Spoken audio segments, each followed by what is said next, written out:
आज के प्रेजेंट दिनों में ट्रिपल एच एक महान, अच्छे और इंस्पायरिंग पर्सनैलिटी के तौर पर दिखाई देते हैं और इसमें कोई शक नहीं कि ट्रिपल एच डब्ल्यूडब्ल्यूई के महान और ग्रेटेस्ट रेसलर्स में से एक है।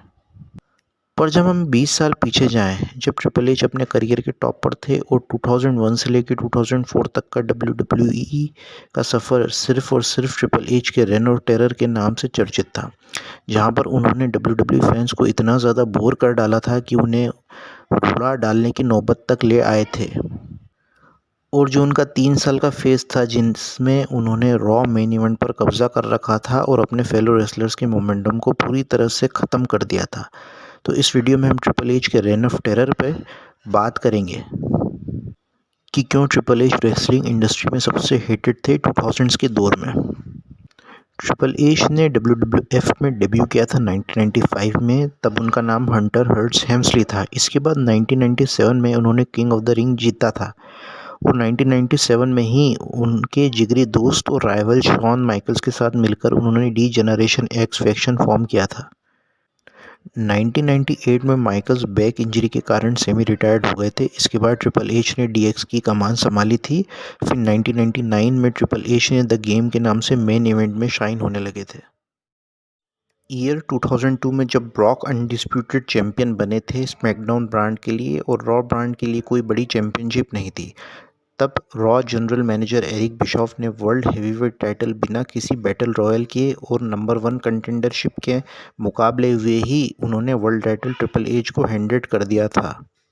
और बिना किसी कंटेंडरशिप के टाइटल को हैंडेड कर देना वैल्यू को घटा देती है किसी भी चैंपियनशिप के लिए, क्योंकि वर्ल्ड चैंपियन और वर्ल्ड हेवीवेट चैंपियन दोनों ही इक्वल होते हैं। रॉब वैन डैम उस टाइम फैंस के चर्चित थे, पर सबसे पहले विक्टिम हंटर के वही बने थे। आरवीडी ने नंबर 1 कंटेंडर मैच जीता, ट्रिपल एच को चैलेंज किया वर्ल्ड हेवीवेट चैंपियनशिप के लिए अनफॉरगिवन पेपर व्यू में।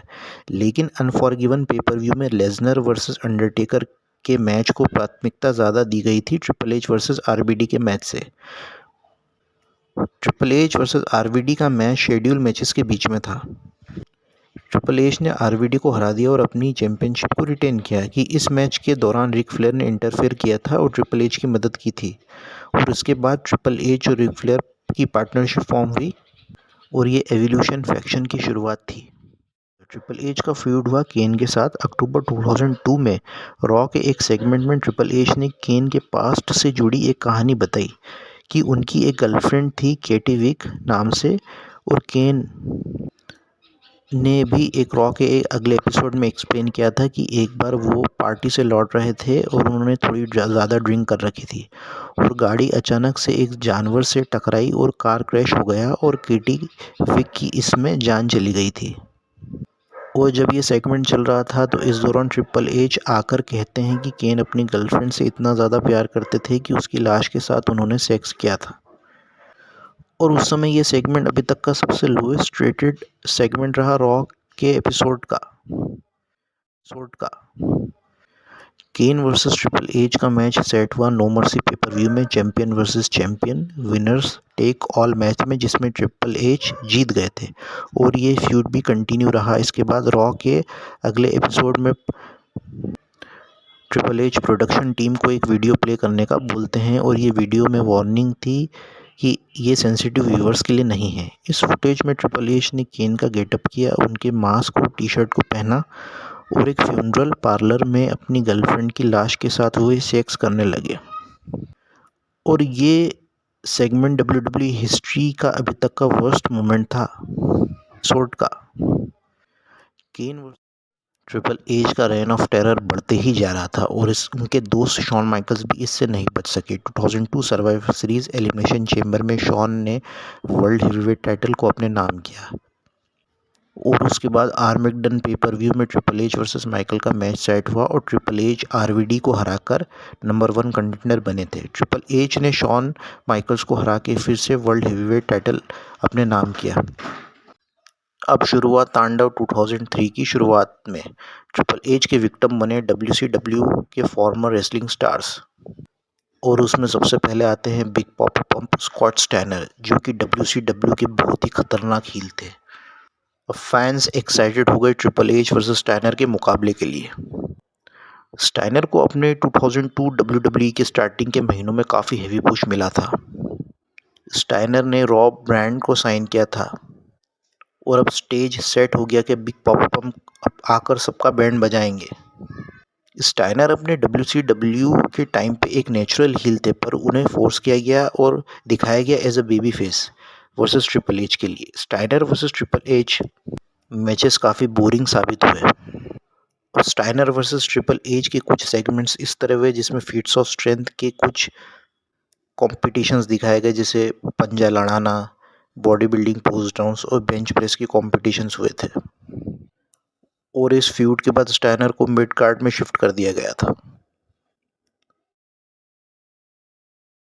और इसके बाद ट्रिपल एच के विक्टिम रहे बुकर टी। बुकर टी ने अपना डेब्यू किया था 2001 में, जब डब्ल्यूसीडब्ल्यू को डब्ल्यूडब्ल्यूई ने परचेस कर लिया था। 2001 में इन्वेजन स्टोरी एंगल के बाद बुकर टी को मिक्स रिएक्शन मिला था फैन से। 2003 के रॉ के एक एपिसोड में बैटल रॉयल जीतने के बाद बुकर टी नंबर 1 कंटेंडर बने थे वर्ल्ड चैंपियनशिप के लिए। रेसलमेनिया 19 में Booker T versus Triple H का मैच सेट हुआ और रेसलमेनिया 19 में McMahon versus Hulk Hogan, Rock versus Steve Austin और Kurt Angle versus Brock Lesnar के मैचेस भी थे और Booker T versus Triple H match दफन हो गया दूसरे बड़े मैचेस की वजह से। ट्रिपल एच ने बुकर टी को हराया के अपने टाइटल।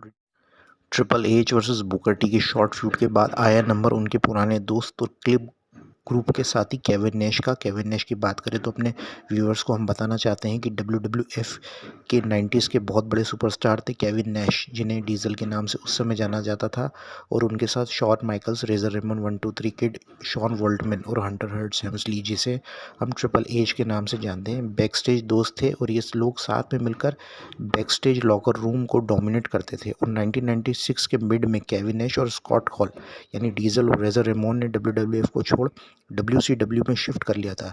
फिर 2003 में केविन और ट्रिपल एच का आमना सामना हुआ था, तब परिस्थितियां बदल चुकी थी 90s में, और अब 2003 में ट्रिपल एच यहाँ के बहुत बड़े सुपरस्टार्स में से एक थे। 2001 में WWE में NW ने अपना वापसी की थी और हल्क होगन 2002 में एक बेबी फेस टर्न हो गए थे। तब अचानक केविन नैश का एक मैच में वे इंजर्ड हो जाते हैं और फिर जब केविन नैश रिटर्न करते हैं 2003 के स्टार्ट में, तो वे शॉन और हंटर मतलब ट्रिपल एच के बीच झगड़े को सुलझाना चाहते थे और ये सब बहुत गलत हो जाता है।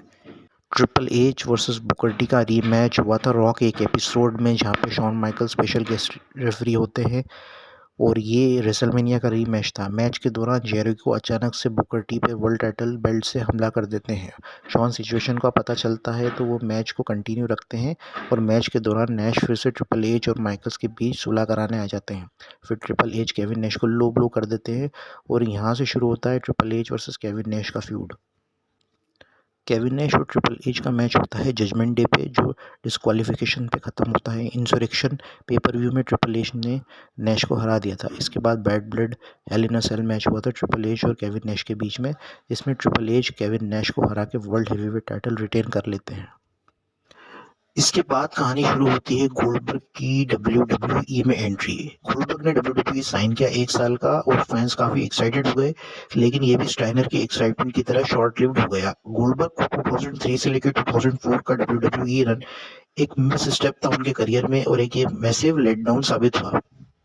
गोल्डबर्ग के साथ ऐसा बहुत कम होता है कि वो लंबे मैचेस में कम्पीट करते हों। गोल्डबर्ग की एंट्री होती है, 3 मिनट तक वे अपने डोमिनेट करते हैं अपने अपोनेंट को और जीत के वापस चले जाते हैं बिना कोई शब्द बोले। इस तरह के मैचेस गोल्डबर्ग दिया करते थे WCW में, और गोल्डबर्ग ने अपने WCW करियर में शायद ही लंबे मैचेस में कम्पीट करा हो, और गोल्डबर्ग ने ट्रिपल एच को हराया था वर्ल्ड टाइटल के लिए। पर दिसंबर आर्मेगेडन पेपर व्यू में उन्होंने उसे वापस जीत लिया था ट्रिपल एच ने गोल्डबर्ग से, और Goldberg versus Triple H feud में ट्रिपल एच ने गोल्डबर्ग को 3 सेपरेट ओकेशंस पर डिफीट किया था। और 2003 में ही एवोल्यूशन फैक्शन का भी डेब्यू हुआ था, जिसमें उनके पार्टनर रिक फ्लेयर के साथ रैंडी ऑर्टन और बटिस्टा का भी उदय हुआ था, और उन्होंने पूरे रॉ को ओन कर लिया, जिसमें ट्रिपल एच ने वर्ल्ड टाइटल, रैंडी ऑर्टन ने intercontinental title, Ric Flair and Batista ने टैग टीम टाइटल्स अपने नाम कर लिए थे। उसके बाद 2004 रॉयल रंबल क्रिस बेनॉय ने जीता और रेसलमेनिया 20 में ट्रिपल एच का मैच सेट हुआ क्रिस बेनॉय से, और रेसलमेनिया 20 में ट्रिपल एच अपना टाइटल हार गए। इसके बाद रैंडी ऑर्टन ने हराया था बेनॉइट को समरस्लैम 2004 में, और रैंडी ऑर्टन जब इस जीत को सेलिब्रेट कर रहे थे तो एवोल्यूशन ने उन्हें सर पे बिठा लिया और सेलिब्रेट करने लगे, लेकिन अचानक से एवोल्यूशन ने रैंडी ऑर्टन पर अटैक कर दिया और एवोल्यूशन से उन्हें लात पड़ गई थी। इसके बाद रैंडी ऑर्टन एक बेबी फेस हो गए, लेकिन रैंडी ऑर्टन लाइकेबल नहीं थे एज ए बेबी फेस और ये कंसेप्ट फ्लॉप हो गया।